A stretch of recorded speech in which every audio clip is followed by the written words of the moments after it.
Hello guys, welcome to our channel. അപ്പം ഞങ്ങൾ ഇന്ന് കല്ലടയിലാണ്. നാളെ ഞങ്ങളുടെ മാമനും മാമിയും മക്കളും മരുമക്കളും കൊച്ചുമക്കളും എല്ലാവരും എത്തുന്നുണ്ട്. അപ്പോൾ അതിൻ്റെ പേരിൽ ഇവിടെ കുറച്ച് ജോലിയൊക്കെ ഉണ്ട്. ഇവിടെ അമ്മച്ചമ്മയും ചാച്ചനും മാത്രമേ ഉള്ളൂ. അതിൻ്റെ പേരിൽ ഞങ്ങൾ ഇങ്ങോട്ടിഞ്ഞ് പോരുന്നു. അപ്പോൾ ഞങ്ങൾ വന്നതറിഞ്ഞിട്ട് ബീഫും കരിമീനും ഒക്കെ പോയി മേടിച്ചുകൊണ്ട് വന്ന് ആഞ്ഞിലും വീട്ടിൽ പോയി കരിമീൻ നാളത്തേക്ക് എടുക്കാമെന്ന് വിചാരിച്ചു. പിന്നെ ചീനി ഉണ്ടായിരുന്നു. പിന്നെ ഞങ്ങളുടെ ബീഫ് കട്ട് ചെയ്യുകയാണ്. ബീഫ് ഇന്നത്തേക്കാണ്. അപ്പം ബീഫ് കട്ട് ചെയ്യുക. ബീഫ് കട്ട് ചെയ്തുകൊണ്ടിരുന്നപ്പോഴത്തേക്കിനുണ്ട് ചാച്ചൻ വന്നു. ചാച്ചൻ വന്നിട്ട് പറഞ്ഞു, നീ ഒറ്റയ്ക്ക് ഇങ്ങനെ കട്ട് ചെയ്യാൻ നിന്നാൽ ലേറ്റാവും.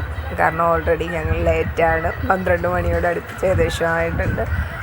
അപ്പോഴത്തേക്കും ചാച്ചൻ പറഞ്ഞ് നമുക്ക് രണ്ടോ കൂടെ വെട്ടാം. എന്നിട്ട് ചാച്ചൻ എൻ്റെ നിന്ന് കത്തി മേടിച്ച് ചാച്ചൻ കട്ട് ചെയ്യുകയാണ്.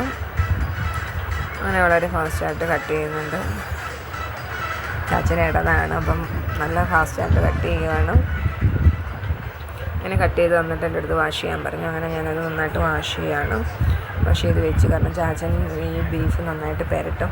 അപ്പോൾ ചാച്ചൻ ബാക്കി ജോലിയൊക്കെ എന്നെ ഏൽപ്പിച്ചു. അപ്പം ഞാൻ ഉള്ളിയൊക്കെ പൊളിച്ച് വെച്ചിട്ടുണ്ടായിരുന്നു. പിന്നെ കുറച്ചുകൂടെ എടുക്കാൻ പറഞ്ഞു. അങ്ങനെ വീണ്ടും ഞങ്ങൾ ഉള്ളി പൊളിക്കുകയാണ്.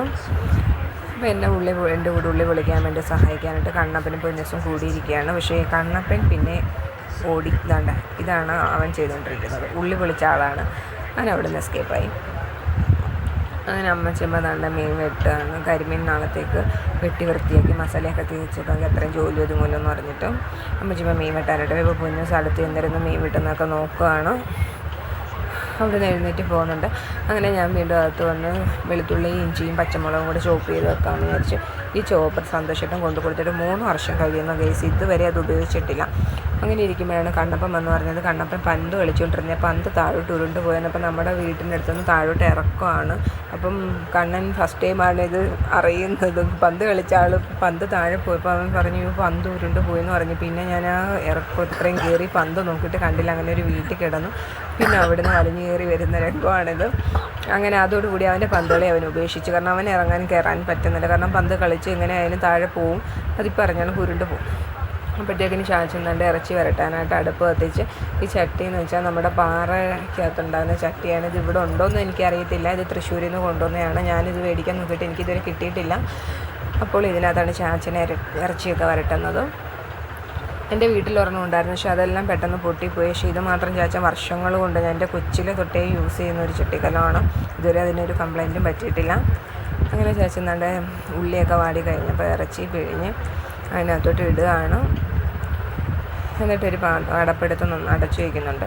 എന്നിട്ട് എന്നോട് തീ നോക്കിക്കൊള്ളാൻ പറഞ്ഞു. അപ്പം ചൂരക്കറിയൊക്കെ നല്ല മുളകിട്ട് വെച്ചിട്ടുണ്ട്. അപ്പോഴത്തേക്കിന് ചാച്ചൻ ഇറച്ചി ഒരു ഇതായപ്പോൾ അതിന് വേണ്ടുന്ന മസാലകൾ എടുക്കുകയാണ്.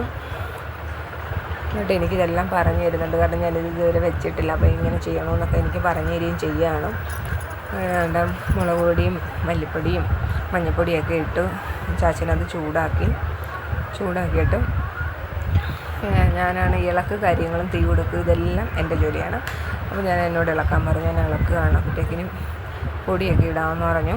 അപ്പോൾ കണ്ണപ്പൻ ഇടയ്ക്കിടയ്ക്ക് ഇതിൻ്റെ മണം കേട്ടിട്ട് ഒന്ന് പറയുന്നുണ്ട്, വിശക്കുന്നമ്മ, എനിക്ക് വിശക്കുന്നുണ്ട്, റെഡിയായോ എന്ന്. അപ്പോഴത്തേക്കും മസാല ഇടുകയാണ്. ചാച്ച മസാല ഇടുന്നു, ഞാൻ ഇളക്കുന്നു. അപ്പം ഫൈനലി അത് ഓക്കെ ആയിരിക്കുകയാണ്. അപ്പോഴത്തേക്കിനെ കണ്ണൻ പാത്രവും ചോറും ഒക്കെ റെഡിയാക്കി കൊണ്ടുവന്ന് വെച്ചിട്ടുണ്ട്. ഇല പോലും അവന് വേണ്ട. കാരണം ബീഫ് വെന്ത മണം കിട്ടിയപ്പോഴത്തേക്കിന് ഇലയ്ക്കകത്ത് പോലും ഇടാൻ അത് കാത്തു നിൽക്കാനുള്ള ക്ഷമ കണ്ണനില്ലാത്തതിൻ്റെ പേരിൽ എൻ്റെ കയ്യിൽ നിന്ന് ചോറും മേടിച്ച് ബീഫുമായിട്ട് പോയിട്ടുണ്ട്. അപ്പോഴത്തേക്കിന് നാളത്തേക്ക് വേണ്ടുന്ന മീനിന് ചെത്തി വൃത്തിയാക്കി കുളിപ്പിച്ച് നല്ല ചുമന്ന ഡ്രസ്സൊക്കെ എഴുതിപ്പിച്ച് അമ്മച്ചമ്മ എൻ്റെ തന്നു. ഞാൻ പിന്നെ അതിനെ ഫ്രിഡ്ജിൽ വെക്കാൻ വേണ്ടിയിട്ട് ഒരു പാത്രം എടുത്തു. ഫ്രിഡ്ജിലൊക്കെ വെച്ചു. എല്ലാം കഴിഞ്ഞ് ഞങ്ങൾ വന്ന് റെസ്റ്റ് എടുക്കുകയാണ്. അപ്പോൾ ഇത്രയൊക്കെ ഉള്ളൂ. അപ്പോൾ നാളെ കാണാം.